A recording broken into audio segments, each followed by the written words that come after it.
Hello everyone. Today we will talk about how to fix the app of TextMe. We will go to settings. Then we click on apps. After that you will search the app TextMe and you will click. Then you will on for stop. After that you will go to storage. Then we click on clear cache. In the end, you will turn off your Wi-Fi and you will turn again.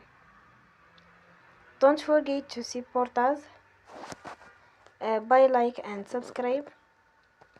See you next time and thank you for watching.